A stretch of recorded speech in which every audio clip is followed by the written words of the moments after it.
2024 లేదా 25లో డిగ్రీ లేదా బీటెక్ చదివారా? సాఫ్ట్వేర్ జాబ్ కోసం ఎదురు చూస్తున్నారా? అయితే కోడ్ జ్ఞాన్ 100 డేస్ కోర్సులో చేరండి, జాబ్ సాధించండి. నమస్కారం ప్రియ చౌదరి గారు. నమస్తే అమ్మా. అనుమానం వస్తే దాన్ని ఎలా క్లియర్ చేయాలండి అసలు? ఎవరికి? అది వైఫ్ అండ్ హస్బెండ్ అయినా సరే, పార్ట్నర్స్ మధ్య అయినా సరే, లేదంటే కొలీగ్స్ మధ్య అయినా సరే, యూనివర్సల్ గా మాట్లాడు. నువ్వు ఊరికే అన్ని కళ్ళగొర సరే ఓకే, వైఫ్ అండ్ హస్బెండే అనుకుందాం. మనకి ఎవర్ గ్రీన్ కాంబినేషన్ లో ఉండేటువంటి ఆడియన్స్ ఉన్నారు కాబట్టి వైఫ్ అండ్ హస్బెండ్ లోనే క్లియర్ చేద్దాం. ఎందుకంటే వైఫ్ కా హస్బెండ్ కా మళ్ళీ అక్కడే తేడాలు ఉన్నాయి. అరే నీ మనసులో ఉన్నది బయట పెట్టురాబాయ్. ఊకే ఇది ఆదా ఆదా ఆదా ఎందుకు? వైఫ్ కి అనుమానం వచ్చిన హస్బెండ్ కి అనుమానం, both sides of the coin మాట్లాడుకున్నాం. Both sides of the coin మాట్లాడుకోవాలంటే లంబా చౌడ అవుతుంది. ఏదో ఒకటి అడుగు. సరే వైఫ్, నువ్వు అడగదలుచుకున్నది అది. అటు ఇటు ఇటు అటు చూస్తే మాకు తెలుదా ఏమే? సరే ఓకే, కానీ క్లారిటీ రావాలనుకున్నావు, క్లారిటీ తీసుకో. సరే ఏమడిగా? వైఫ్ కి అనుమానం వస్తే ఎలా క్లియర్ చేయాలి? అనుమానం పడితేనా అనుమానం వస్తేనా? పెద్ద కథే. అంటే ఈజీగా క్వశ్చన్ వేసేసి ఏం చెప్పేస్తావు, నేను క్లారిటీ తెచ్చుకుందాం అంటే కుదరదు. నీకేది క్లారిటీ కావాలో ఆ క్లారిటీని కరెక్ట్గా ఉండాలి. ఇక్కడ రెండు విషయాలు డీటెయిలింగ్ ఉంది కాబట్టి రెండు ఒకసారి మాట్లాడతాం. అనుమానం వస్తే అంటే అది నీ తప్పు, అనుమానం పడితే అంటే అది తన స్వభావంలో ఎక్కడో లోపం ఉందని. రెండు విషయాలు. అనుమానం రావడం అంటే ఏంటి? నువ్వు ఏదో ఆమెను స్కిప్ చేయటమో, ఆమె పట్ల కేరింగ్ పట్ల నువ్వు ఇంతకుముందు ఉన్నటువంటి ఆమె పట్ల ఉన్నటువంటి కేరింగ్ కానివ్వండి, ప్రేమ కానివ్వు, లేకపోతే ఇంకేదన్నా ఇంట్లో నువ్వు చూపించాల్సినటువంటి ఆ యొక్క ప్రజెన్సు, అవసరమైనప్పుడు నీ ప్రజెన్స్ లేకపోవడమో, మెల్లమెల్లగా దాన్ని తప్పించుకునేటటువంటి ప్రయత్నాలు చేయడమో, లేకపోతే తప్పించుకునే ధోరణిలో నువ్వు ఉన్నావు అనేటటువంటి తను పసిగట్టడమో, ఇలాంటివన్నీ కూడా అనుమానించడం. అవును, నువ్వు క్రియేట్ చేసింది అనుమానించడం. అనుమానపడ్డము అనంటే నేను అందంగా లేను, అమ్మాయితో ఎవరితోటో మాట్లాడుతున్నాడు, అమ్మాయితో ఏమన్నా ఉందా, వీడి సెల్ ఫోన్ చెక్ చేద్దాం. లేదు, ఏదన్నా ఒక ఫోన్ వచ్చింది అని అంటే నవ్వుకుంటూ మాట్లాడుతున్నాడు, బాల్కనీలో తిరుగుతూ. ఎక్కడో వంటగదిలోనే చూసింది, అమ్మమ్మో ఏంటో నవ్వుకుంటూ మాట్లాడేస్తున్నాడు, మా ఆయన ఇంతకుముందు ఎప్పుడు నవ్వుకుంటూ మాట్లాడలేదు, ఇంత ఆనందంగా చూడలేదు, ఎవరన్నా వచ్చారా జీవితంలో? లేదు. ఇంకెక్కడన్నా తలుపేసుకుని మాట్లాడావు అని అంటే ఎవరితో మాట్లాడుతున్నాడా? అత్తగారితో మాట్లాడుతున్నాడా? ఆడబిడ్డతో మాట్లాడుతున్నాడా? నా మీద ఏమైనా చాడీలు చెప్తున్నాడా? ఎందుకు అని అంటే ఆ సిచ్యువేషన్, ఆ ఇన్సెక్యూర్ ఫీలింగ్ తనలో ఏమన్నా ఉందా? ఏది ఆ ఇన్సెక్యూర్ ఫీలింగ్ తన పట్ల తనకి కానీ, తన కుటుంబం పట్ల కానీ, తన మీద మీరు తీసుకునేటటువంటి కేరింగ్ పట్ల కానీ ఒక ఇన్సెక్యూర్ ఫీలింగ్ అనేది తను ఫీల్ అయితే కనుక, అంటే తన తత్వం అది అయి ఉంటే కనుక ఈ యొక్క ప్రమాదాలు అనేటివి ఉంటాయి. ఇక్కడ ఏంటంటే తేడా తెలుసుకోండి. ఫస్ట్ అనుమానిస్తుందా, అనుమానపడుతుందా? అనుమానిస్తుంది అని అంటే ఖచ్చితంగా మీ చర్యలను ఒకసారి మీరు సెల్ఫ్ అనలైజేషన్ చేసుకోవాల్సినటువంటి అవసరం ఉంది. తనకి టైం ఇవ్వట్లేదా? కూర్చోబెట్టి అడగండి. కూర్చోబెట్టి ఏం అడగాలి? ఎందుకమ్మా ఇంతకుముందు నీ ప్రవర్తన లేదే, ఎందుకు నన్ను తరచి ఎందుకు ప్రశ్నిస్తున్నావు, లేదా తరచి ఎందుకు ఈ మాటలు మాట్లాడుతున్నావు, ఇంతకుముందు మన దాంపత్యంలో ఇప్పటి వరకు చూడలేదు ఇలాంటి క్వశ్చన్స్ అన్ని, ఎందుకు వేస్తున్నావు అని కూర్చోబెట్టి మాట్లాడండి. మాట్లాడితే అప్పుడు ఆవిడ చెప్పేటటువంటి సమాధానాలు బయటకు వస్తాయి. ఏంటి అంటే, నాకు తెలియకుండా నువ్వు ఫోన్ మాట్లాడుతున్నావు, నువ్వు నవ్వుతూ మాట్లాడుతున్నావు, అందుకని నేను ఇలా అనుకున్నాను, అలా అనుకున్నాను అని అందనుకోండి, ఖచ్చితంగా అది ఆమె తత్వం. అలా కాకుండా నువ్వు అది చేసావు, నేను చూశాను, ఓకే, నువ్వు ఇది మాట్లాడావు, నేను విన్నాను అన్నప్పుడు అలర్ట్ అయిపోండి. అలర్ట్ అయిపోయి ఆమెను ఎక్కడ కష్టపెడుతున్నారో, లేదా అది ఆమె పొరపాటుగా అర్థం చేసుకొని అనుమానించిందేమో దానికి క్లారిటీ ఇవ్వండి. ఓసే పిచ్చిదాన్ని, ఏం లేదే బాబు, గర్ల్ ఫ్రెండ్ కాదు, పాడు కాదు, ఆఫీస్లో ఉన్న మనిషి, ఇదిగో చూడు, దీనికి ఇదిగో ఏమి ఇచ్చాను, నువ్వు పొరపాటుగా అర్థం చేసుకున్నట్టున్నావు అనేసి ఓపెన్ చేసి ఆ మెసేజ్లన్నిటికీ ఓపెన్ చేసి క్లారిటీ ఇవ్వండి. పిచ్చ మెసేజ్లు అయితే చెప్పు తీసుకుని కూడద్ది, లేకపోతే అట్ల గడబెట్టి వాతలు పెడుతుంది. కాబట్టి అలాంటివి పిచ్చి మెసేజ్లు మీరు చూపించలేని ఏమన్నా దాచుకునేటటువంటి మెసేజ్లు ఉన్నాయి అని అంటే ఇమ్మీడియట్గా మీ యొక్క దాంపత్యాన్ని, బంధాన్ని సరి చేసుకునే ప్రయత్నంలో పడండి. అర్థమైందా? రెండు తేడాలు ఉన్నాయి అక్కడ. అనుమాన పడటము, అనుమానించడము, రెండిట్లో ఏదో చేసుకొని మీ ప్రవర్తనలో లోపమా, లేదా ఆమె ప్రవర్తనలో లోపమా? ఆమెకు అనుమానించేటటువంటి గుణం ఉంది, లేదా ఆమెకు ఇంకొకటి ఉంది, ఆమెను ఏ విధంగా సరిచేయాలి? మీరు కొంచెం ఎక్కువ కేర్ ఆమె మీద చూసి అవి క్లారిటీలు ఇచ్చి, ఆమెకు ఒక ధైర్యాన్ని ఇచ్చి, ఆవిడకు ఒక నమ్మకాన్ని క్రియేట్ చేయడం అనేటటువంటిది ఒక పద్ధతి. లేదు అనంటే, లేదు ఎక్స్ట్రీమ్ వెళ్ళిపోయింది అనుకుందాం, ఎక్స్ట్రీమ్ వెళ్ళిపోయింది అనంటే దానికి సంబంధించినటువంటి treatment, medication, and ultimate treatment is meditation. ఇవి రెండు కూడా ఆమెకి ఇవ్వాల్సినటువంటి అవసరం ఉంది. ఇవాళ ఏమవుతుందంటే నాగరాజు, ఈ బిజీ ప్రపంచంలో ఈ సెల్ ఫోన్ అనేటటువంటిది జీవితంలో చాలా అలజడులు రేపుతుంది, లేనిపోనివి క్రియేట్ చేస్తుంది, ఉన్న వాటిల్ని చెరిపేస్తుంది. ఏంటి ఉన్న వాటిల్ని చెరిపేస్తుంది అంటే బంధాలను చెరిపేస్తుంది. లేనివి ఏమి క్రియేట్ చేస్తుంది అని అంటే అనుమానాలని క్రియేట్ చేస్తుంది, అభద్రతా భావాన్ని క్రియేట్ చేస్తుంది. కాబట్టి ఇంట్లో మనం ఎప్పుడు కూడా గుర్తుంచుకోవాల్సింది ఏంటంటే, ఒక భర్తగా నువ్వు once step in to the house, office నుంచి వచ్చినప్పుడు నేను చాలాసార్లు చెప్పాను ఈ విషయాన్ని, చెప్పులతో పాటు మీ వ్యవహారాలన్నీ బయట వదిలేయండి, సెల్ ఫోన్తో సహా. ఓకే, మరీ ఇంపార్టెంట్ సెల్ ఫోన్ ఏమన్నా ఉంటే నీ బంధువులు కానీ కానీ మీ మిసెస్ ఫోన్కి చేస్తారు కదా. లేదు, ఆఫీస్లో ఏదన్నా గొడవలు, ఇంట్లో గొడవలు జరుగుతున్నప్పుడు మీ సెల్ ఫోన్ స్విచ్ ఆఫ్లో పెట్టుకొని కూర్చోండి. లేదు, ఆఫీస్ ఫోన్ కాల్స్ మీకు వస్తాయి అనుకున్నప్పుడు ఎక్స్పెషల్లీ ఆ ఆఫీస్ ఫోన్ కాల్స్కి సంబంధించిన నంబర్ మీ దగ్గర పెట్టుకోండి. మిగిలినవన్నీ కట్ చేయటం అనేది చేయండి.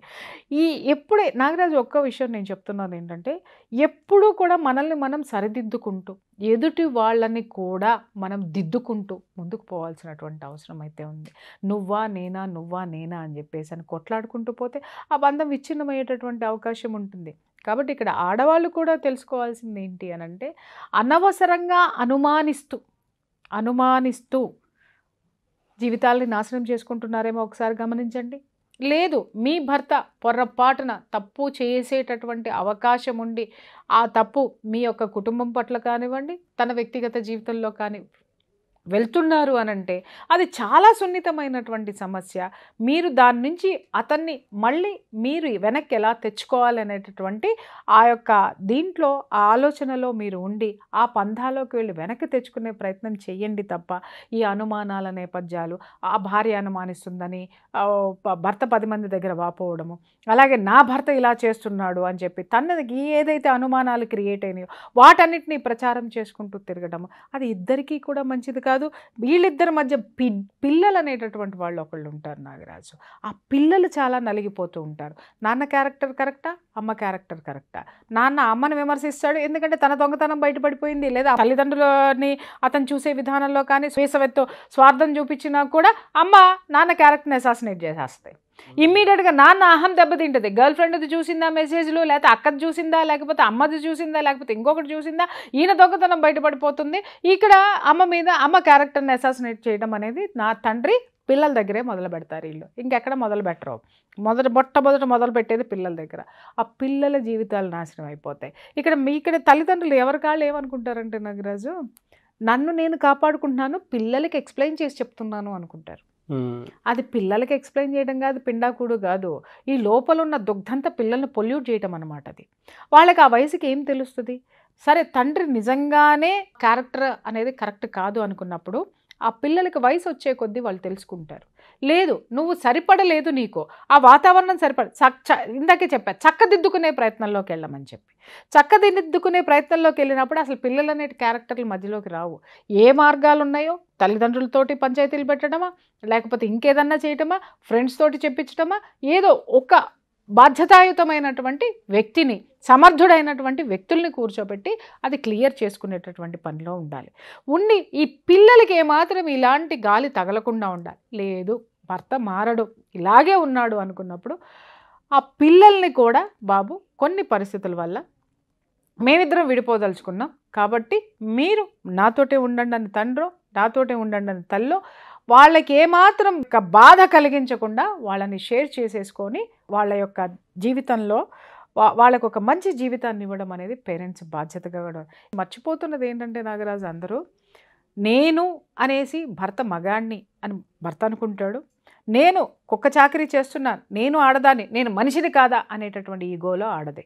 మగాణ్ణి అనేటటువంటి ఈగోలో భర్త, నేను మనిషిని అనేటటువంటి ఈగోలో భార్య.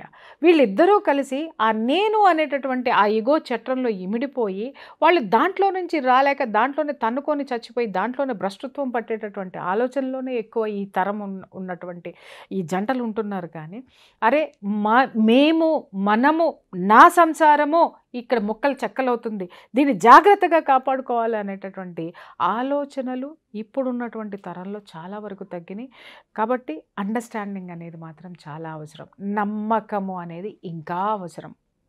వన్స్ ఒకసారి నువ్వు భార్య మెడలో తాళి కట్టి ఇది నాది అనే కదా తెచ్చుకున్నావు నువ్వు.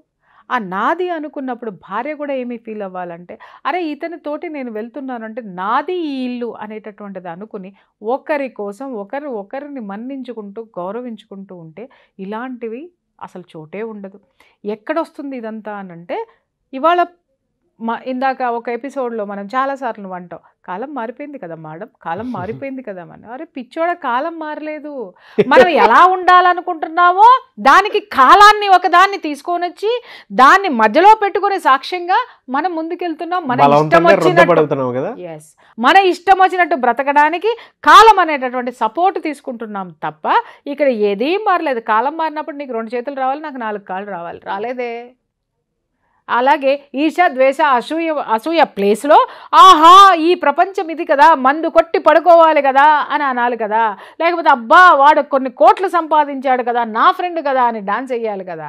అరే వాడిని ఎప్పుడు దించేయాలని వీడు చూస్తాడు, ఆయమ్మ పట్టు చీర కట్టుకుందంటే దాన్ని ఏం చేయాలా అని చూస్తుంది. అరే నిన్నగాక మొన్న వచ్చింది, నేను మొదటి నుంచి టీవీలో వీడియోలు చేస్తున్నాను, దీనమ్మ జీవితం ఎవ్వడు నన్ను దేకలేదు, నాకు ఇంత రాలేదు పాపులారిటీ, దీనికి ఇవాళ ఇది వచ్చిందని ఫోన్ చేసినా కూడా పలకకుండా సంవత్సరాల తరబడి ఫ్రెండ్షిప్లు ఉన్నాళ్ళు కూడా ఏ విధమైనటువంటి మొహం చాటేసేటటువంటి వ్యక్తులు ఉన్నటువంటి ఈ ప్రపంచంలో మరి ఇవన్నీ కూడా మారాలిగా. ప్రపంచం మారినప్పుడు మనిషిలానే ఉన్నాడు, మనిషిలో ఉన్నటువంటి ఈర్ష్య, అసూయ, ద్వేషాలు అలాగే ఉన్నాయి. వాటి క్వాంటిటీని పెంచుకుంటూ క్వాలిటీ లేని జీవితాన్ని గడుపుకుంటూ దానికి కాలం అనేటటువంటి పేరు, మారిపోయింది అనేటటువంటి పేరు ఎందుకు పెడతావయ్యా? కాబట్టి అనుమానపడుతున్న బాధ్యత నీదే.